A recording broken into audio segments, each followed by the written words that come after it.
നമുക്ക് നോക്കാം.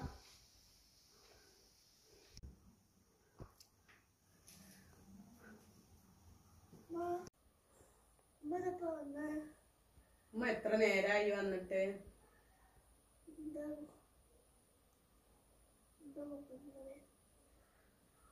മുഖം ഇങ്ങനെ.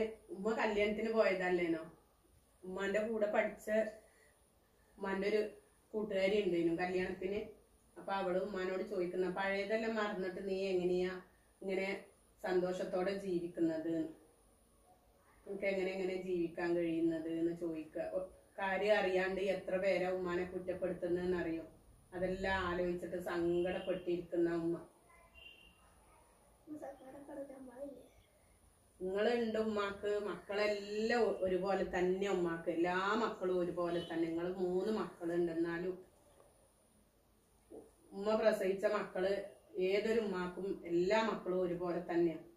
പക്ഷെ പുറമെ കാണുന്ന ജനങ്ങൾക്ക് നമ്മൾ നല്ല ലാവിഷായിട്ട് ജീവിക്കുകയാണ്, നമ്മള് സന്തോഷത്തോടെ കഴിയാണ്, എല്ലാം മറന്ന് ജീവിക്കുകയാണ് എന്നൊക്കെ വിചാരിക്കുന്നവരുണ്ട്. ഒന്നും അറിയാണ്ട് ഉമ്മാനെ കുറ്റപ്പെടുത്തുന്ന ജനങ്ങളുണ്ട്. അത് ആലോചിച്ചിട്ട് ഉമ്മാക്ക് സങ്കടം. ജനങ്ങളെ മുമ്പില് ഉമ്മ തെറ്റുകാരിയാണ്. ഉമ്മയുടെ മക്കൾക്കറിയില്ല ഉമ്മാനെ ഏത് കോലത്തിലെ ഉമ്മങ്ങളെ വളർത്തുന്നതും നിങ്ങൾക്ക് തരുന്ന സ്നേഹമൊക്കെ അറിയൂലേ?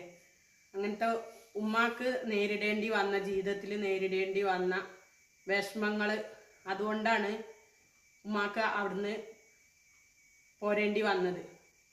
അതൊന്നും അറിയാണ്ട് പുറമേ നാട്ടുകാർ പറയുന്നതും കേട്ടിട്ട് കുടുംബത്തിൽ നിന്നായാലും പുറത്തുള്ള ആൾക്കാരായാലും നമ്മുടെ കൂടെ പഠിച്ചവരായാലും ഇങ്ങനെ കുറ്റപ്പെടുത്തുന്നത് കാണുമ്പോൾ വല്ലാത്ത വിഷമമുണ്ട്. ഉമ്മ ഇതുവരെയും ഭക്ഷണം കഴിക്കുമ്പോൾ ആയിക്കോട്ടെ വേറെ എന്തായിക്കോട്ടെ മനസ്സ് തുറന്ന് സന്തോഷിച്ചിട്ട് 16 കൊല്ലമായി ഉമ്മ. 16 വർഷം കഴിഞ്ഞ് നിങ്ങളെ മക്കളെ കിട്ടിയിട്ടാണ് ഉമ്മാക്ക് കുറച്ചെങ്കിലും ഒരു സമാധാനം ഉണ്ടായത്. എന്നാലും കുറ്റപ്പെടുത്തലിനൊരു കുറവുമില്ല. ഇപ്പൊ ഇതെന്റെ മരണം വരെയും കുറ്റപ്പെടുത്തിക്കൊണ്ടിരിക്കും. പക്ഷെ ഉമ്മാക്ക് എന്തുള്ളൂ എന്നറിയോ?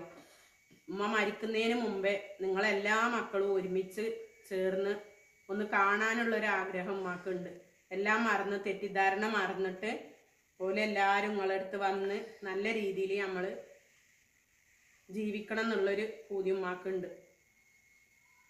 എന്താ പറയുക, ജനങ്ങളെ വായടപ്പിക്കാൻ നമ്മളെ കൊണ്ടാവൂല. എന്നാലും ഉമ്മാന്റെ മനസ്സിന്റെ വേദന, ഉമ്മ പെറ്റ ഉമ്മയല്ലേ, അപ്പൊ ആ വേദന മാറണമെങ്കിൽ മക്കളെല്ലാവരും ഒരുമിച്ചതാവണം. അപ്പൊ ഉമ്മയുടെ കുട്ടികള് നല്ലോണം ദുആ ചെയ്യണം കേട്ടോ. നിസ്കരിക്കലില്ല നിങ്ങള്? നിസ്കരിച്ച് കഴിഞ്ഞിട്ട് ദുആ ചെയ്യണേ. ദുആ ചെയ്യണേ. എങ്ങനെയാ ദുആ ചെയ്യ? എങ്ങനെ അള്ളാനോട് ദുആ ചെയ്യണേ കേട്ടാ.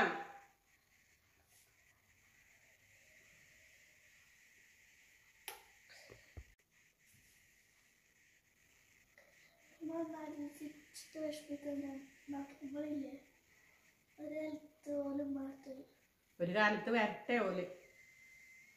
ഉമ്മാക്ക് നിങ്ങളുണ്ട്.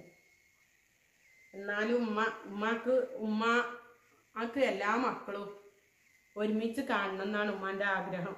പറയുന്നവരെന്തോ പറഞ്ഞോട്ടെ, നമ്മളെ മനസ്സിലാക്കുന്ന, നമ്മളെ അറിയുന്ന റബ്ബുണ്ടല്ലോ, എനിക്ക് അത് മതി.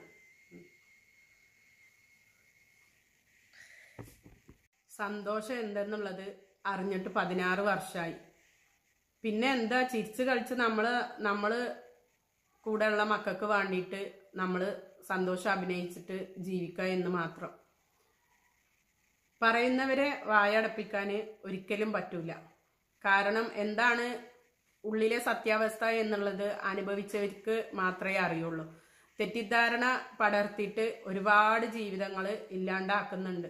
എന്നൊക്കെ ഒരൊറ്റ കാര്യം ഇതിലൂടെ നിങ്ങളുമായിട്ട് ഷെയർ ചെയ്യാനുള്ളൂ. തെറ്റിദ്ധരിപ്പിച്ച് അവിടെ പിടിച്ച് വെച്ചിട്ടുണ്ടെങ്കിൽ ഇന്നല്ലെങ്കിൽ നാളെ സത്യം പുറത്തു വരും. എന്തായി കഴിഞ്ഞാലും ആരും ഇത്ര നല്ലവരൊന്നും അല്ല. എല്ലാവരും നല്ലതായിരുന്നുവെങ്കിൽ ഒരാളെയും വിട്ടിട്ട് പോരും ചെയ്യൂല. അത് മാത്രമേ പറയാനുള്ളൂ. ഒരാൾ നല്ലതായിരുന്നുവെങ്കിൽ ഒരിക്കലും അവിടെ വിട്ടിട്ട് പോരും ചെയ്യൂല. ഈ വേദന ഇന്ന് അനുഭവിച്ചിട്ട് ജീവിക്കും ചെയ്യൂല. അത് മാത്രം മനസ്സിലാക്കിയാൽ മതി.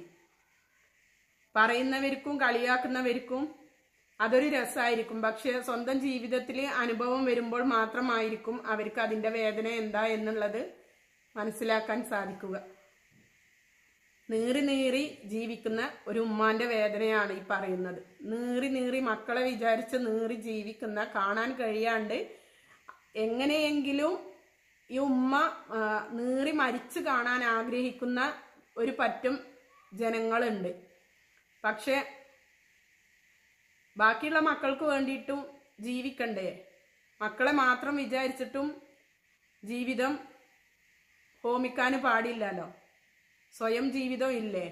എന്നാലും പ്രസവിച്ചു പോയില്ലേ, ഉമ്മയായി പോയില്ലേ എന്നതുകൊണ്ട് തന്നെ എത്ര നമ്മൾ വിഷമം ഉള്ളിൽ ഒതുക്കാൻ ശ്രമിച്ചാലും അത് കുറേയെല്ലാം പുറത്തേക്ക് വരും.